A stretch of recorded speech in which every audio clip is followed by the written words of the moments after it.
hotel. Thank you for making it. Obviously woke up yesterday, didn't even think we'd have a press conference. The fighters are here. I think Joe Caldina's on his way, Josh Kelly's struggling, but thank you everyone for turning up today. Ahead of a huge night of boxing this Wednesday at the York Hall. I think what a year it's been for British boxing. I think the best year for many, many years, potentially the best year ever for British boxing. And we're closing it out with a big show starting at 5 p.m. on Wednesday, live on Facebook, and 6 p.m. live across Sky Sports, running all the way probably till midnight till we get out of York Hall. I said to someone the other day, I'm so excited about Wednesday night. There is something about York Hall. There is something about the atmosphere, the passion, the edge inside that venue. And I think because of the Hay Value card falling through, if you bought a ticket, you can't get a ticket now, one it's completely sold out. But if you did buy one before, you've had a right touch. Because we've also added, in my opinion, some of the top young fighters in world boxing. Josh Kelly on the card as well, Conor BENN also added to the card. When you see the array of talent on this table, and of course the main event, the biggest star in female boxing, in my opinion, one of the biggest stars in world boxing, full stop. Katie Taylor making the first defence of her title against Jessica McCASKILL and the team coming over from Chicago. It's going to be a wonderful fight. And I'm going to talk more about the other fights on the bill and also some of the other competitors after we pass over to Adam Smith, head of boxing for Sky Sports. Thanks, Eddie. I'll echo your words. I'm really excited about Wednesday night. We've been doing boxing at Sky for over a quarter of a century, and there's nowhere quite like the York Hall, Bethnal Green. We love going back. The big shows we've had at Wembley and at the Principality and out in the States are fantastic, of course, but there's something about that atmosphere in Bethnal Green, the Bear Pit, and I think it will be absolutely superb come Wednesday night. It's a wonderful array of fighters, of prospects, of talent, topped of course by Katie Taylor's first defence of her world title, and I think she's had such a wonderful year.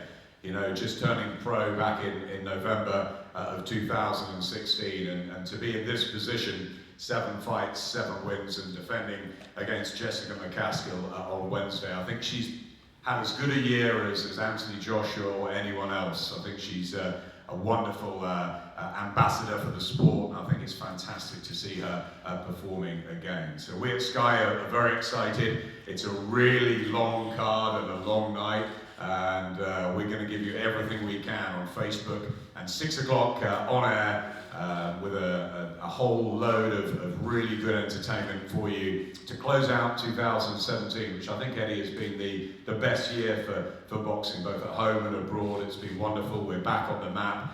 There's loads of different channels, stations interested in the sport. There's lots of competition out there, but we at Sky are very happy with what we've given, and we look forward to 2018. So a great way to finish on Wednesday night in Bethnal Green.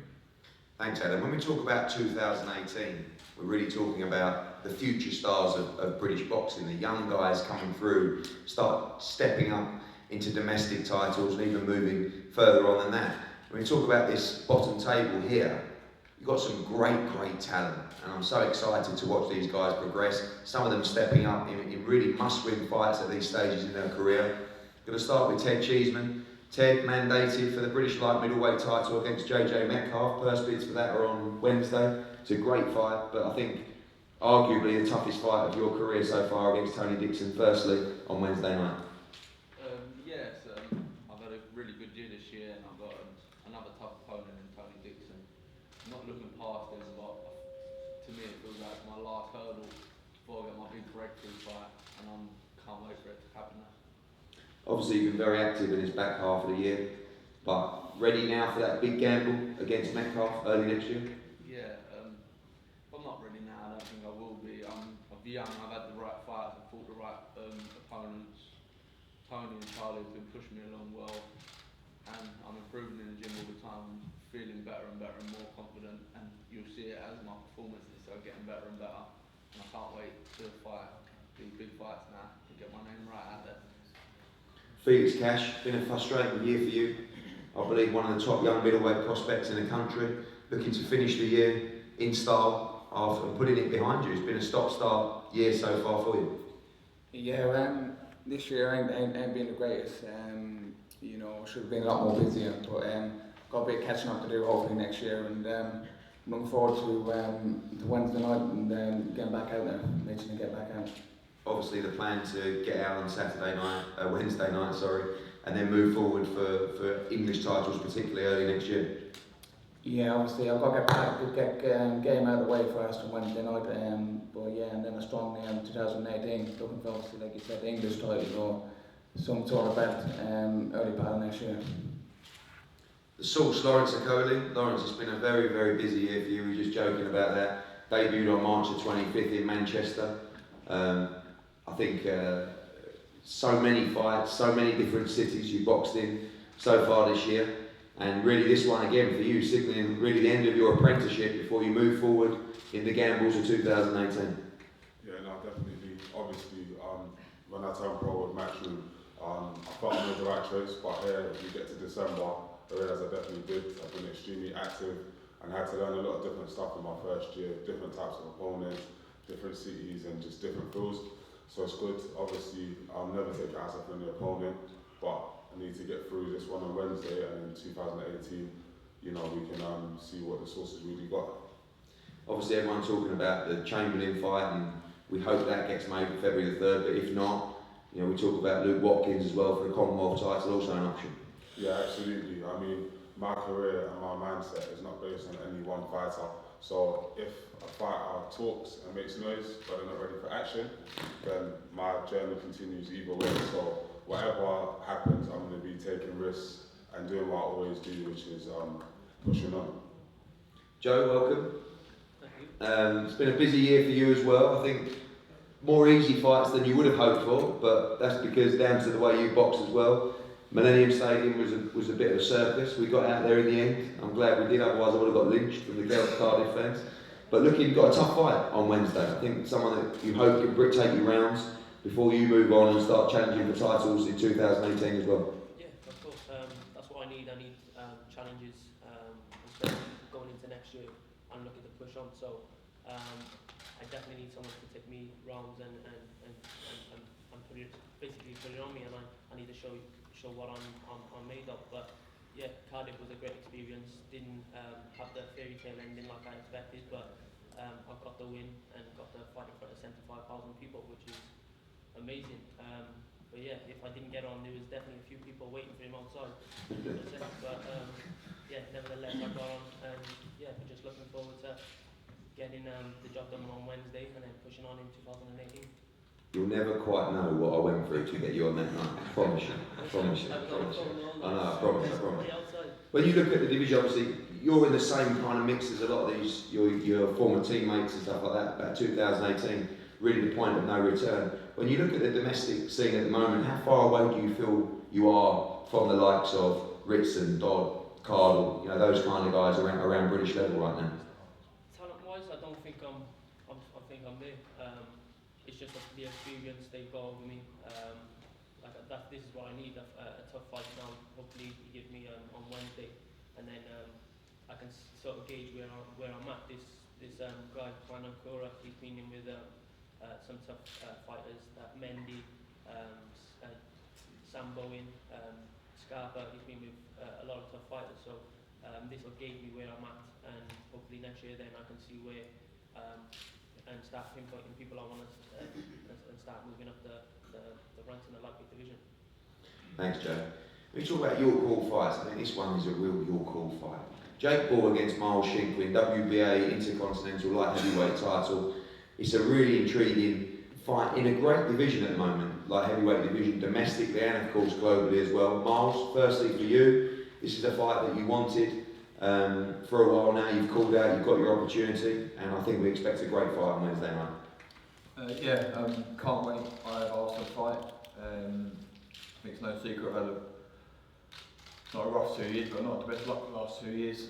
And Wednesday night is my opportunity to get to a platform where I feel like I belong. I think confidence from yourself and Don Charles going into this fight. How do you see it playing out, and why do you think you are victorious on Wednesday? I take confidence from just what we do in the gym. I've been with Don every day for the last 6-7 months now, We had a fight in September, had 10 days off, was back in the gym. We don't look at an opponent, what they do wrong, what they do right, really. We take confidence in what we do well. So we'll take it into Wednesday night, and whatever questions you ask, we'll have an answer for. Jake, a big fight for you as well. Obviously fought for a WBA title and lost before, came back with a couple of strong wins, particularly last time out at York Hall, and a really big chance for you now to catapult yourself in a position for the domestic titles. Definitely, yeah. I'm very appreciative of the opportunity. I'm just looking forward to the great camp, great sparring, everything's gone well. Just looking forward to getting Wednesday night out of the way and getting a good performance.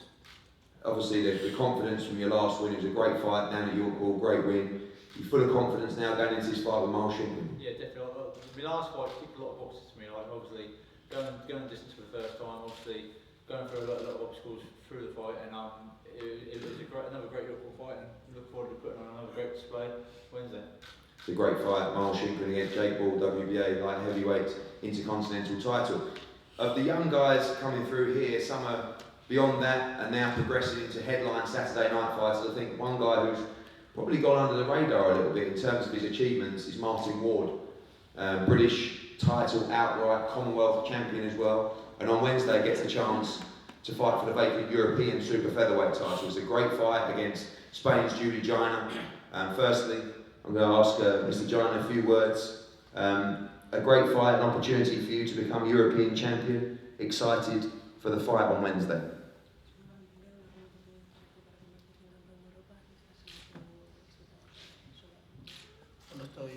Estoy muy motivado por esta oportunidad que me han brindado. Estoy muy contento por poder disputar este título con un gran boxeador como Martin Ward, y por eso hemos preparado esta cita con todo lo que hemos podido. I'm really motivated about this fight. I'm very happy for having the opportunity of fighting a great fighter as it is Martin Ward. I have already been European champion. I didn't lose the title on the ring. I just abandoned it to do a world eliminator, and now I'm very happy to have again this opportunity in a big show as the one that will be on Wednesday. Thank you very much. Martin, big fight for you. Obviously winning the British outright was a great achievement, but now moving on to European titles in a really tough division now, obviously through domestic level now. The international scene is very, very tough, but becoming European champion is obviously key on Wednesday night. Yeah, of course, this is a massive fight for my career, and one I can't wait to get in and get stuck into on Wednesday night and put on a good show for everybody. You know, this is a fight where I get to show people what I can do, and going through the levels now, looking forward to maybe 2018 look on to world level. So it's the fight I've got to win. You've had to take on a lot of tricky, awkward styles to win that Lonsdale belt. Maxie Hughes, Ronnie Clark, Anthony Kakashi, really tough fights to look good against. This style, however, could be something that could work into a great fight and could suit your style down to the ground as well. Yeah, it could do. Our styles will gel on the night. It's going to make for a good fight, and you know, it's one thing getting a job done, but I want to look good doing it as well, going through the levels. And push on to 2018, a good strong year. Thanks, Martin. Look forward to that. The European super featherweight title, Martin Ward against Judy Gina from Spain. Now we move on to our main event, the WBA World Lightweight Championship of the World, between two great fighters. And I think sometimes in boxing, you've got to make some noise to get the opportunity. And certainly Team McCASKILL have made plenty of noise over the last couple of months. They've got their opportunity, one because they're highly ranked with the WBA, but secondly because they made a lot of noise. And I think for the first time, I saw the bit between Katie Taylor's teeth, where she saw a lot of people talking and said, you know, I want this fight. This is the fight that I want now. And one person instrumental to making that noise, Rick Ramos, welcome. A huge opportunity for you guys and something you've been waiting for a long time. Yeah, definitely. First off, thank you, Ed and Matchroom and everybody who made this, and to Katie. Katie made this fight happen. She wanted, she didn't have to take this fight. So I'm excited. So, I knew I had to get underneath Katie's skin for her to agree to this, So I'm excited. Let's fight. Let's do it. Obviously, you've made plenty of noise going into this fight so far. What do you see in Jessica McCaskill? Well, Jessica is, she's a fighter. There's a difference between, being a born fighter and being a taught fighter. Jessica was a born fighter. I think with all due respect to Katie, I think she's a taught fighter. We'll find out if she's a born fighter. Obviously, you talk about the power of Jessica McCaskill as well. What have you seen in Katie's performances so far, particularly the last one, that make you believe you can overcome her experience on Wednesday? Well, obviously Katie's got a tremendous background. I understand her background. I watched her before she was pro. So I think Jessica will test her chin, will test her will, and will put pressure on Katie. And you know, I think Jessica would beat all of Katie's opponents. I don't think Katie's fought anybody, including Sanchez, that was worthwhile. And Katie blew through those people easily, and I think Jessica would have blown through them too. So we're gonna test Katie's chin, her will, and I think we'll come up victorious. Ross, a big fight for you guys, and finally a fight you can really get your teeth into. Yeah. You know, you and Katie, have you seen that in camp so far, and what have you seen from Jessica McCaskill so far? She's strong, she's tough, but I mean, as far as being a born fighter, you know, Katie's father fought her brothers, fought her nephew's fight. She's a born fighter. She didn't find boxing by accident because she was trying to get in shape. She's been boxing since she was a kid, so she's a born fighter, and they'll find out when they Obviously, the win last time out was impressive, but not the best camp going in. And obviously, under the weather, obviously on fight week as well, which not a lot of people knew about. How's this Katie Taylor ready for the challenges of Wednesday? She's 100% ready. She's at a great camp this summer. She's fired up like she is for every fight. I mean, we get up for every fight, so it's business as usual. And there's levels in boxing, and that'll be apparent on Wednesday. Good. Before I speak to the main combatants, I can't believe that I've missed out the young welterweight star in the front row, Conor BENN. You even got your car out of the ditch to get here today, and if I wouldn't have gone to you, you would have killed me. I know. Fresh from your US debut, which was just a wonderful experience for you, plenty of ups and downs over there, but what a year it's been for you, and what an improvement. I think unquestionably the most improved fighter in Britain so far this year. Looking to end this year in style before, again, like many of your colleagues on the table, moving forward to championship fights in 2018. Yeah, you know what, it's been a mad year. I mean, I had my jaw injury at the beginning of the year. I thought it was the end of the world. And then I come off the back of it with, you know, some of the best performances to date. And, you know, the hard work shows, the hard work's paid off. And, you know, I plan on ending the year in a bang. Obviously, your power's really shone through this year, your punch selection, your combinations as well. We've chose someone in this fight that we believe will take you the distance, but you told me that's not going to happen. Yeah, it won't happen. You know, I genuinely think I'll get him out of there. You know, it's about picking the shots now, taking my time, which is something I didn't do early on in my career. Because I was so, in my earlier fights, I used to think, oh, is this boring? Do the supporters think this is boring? And you know, I've been thinking about what you guys think rather than me getting in there and doing what I've actually got to be doing. And you know, since I started taking my time and picking my shots, you know, it's the simple ones that land that hurt them. You know, so I just take my time, pick my shots like I did with Brandon Sanudo in America. He only been stopped once, and you know, I got in there and done the job. And there was a lot of madness going on before I had that fight. You know, that Eddie knows about and the team knows about, and you know, I come out and try and fight top back home, and you know, I plan on getting a stoppage. Look forward to seeing you, Conor. It's been a great year for you. And rewinding to the WBA lightweight title, Jessica, I shook your hand earlier. I was very impressed. I know it doesn't mean a great deal, but I know you've got determination and power coming into this fight. A massive opportunity for you, and something you've been dreaming about for a long time. Yes, again, thank you, Team Taylor and Eddie and Matchroom for making this fight. We've had a great camp, and we're ready to get going, and been taken very well care of since we've been here, so I appreciate that, and we're just anxious for Wednesday. Obviously, Katie Taylor, one of the most talked about fighters in female boxing right now. What impresses you about her, and obviously without giving a game plan away, where do you think you could take advantage on Wednesday? I think there's a lot of opportunity in this fight. A lot of things that you see about Katie Taylor are the highlights, the good things.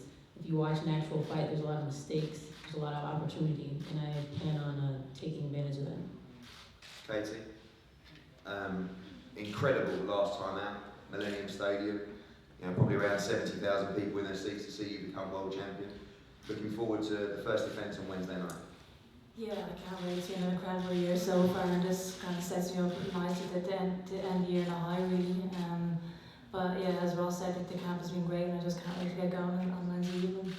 I know you're definitely not one for trash talk, but this is a fight you did want, you know, for those reasons, and you've seen them talk and talk, and something that, you know, I've not seen from you before, sort of telling us really that this was the fight that you wanted next. Yeah, I mean, I think I've always made it known I want to be involved in the biggest fights possible and the best fights possible and the biggest challenges, and I'm looking forward to that challenge on Wednesday evening. You know, Jessica is a great fighter, and I want people to see the best of women's boxing, so these are the fights that I want. Obviously, it's been an incredible year for you.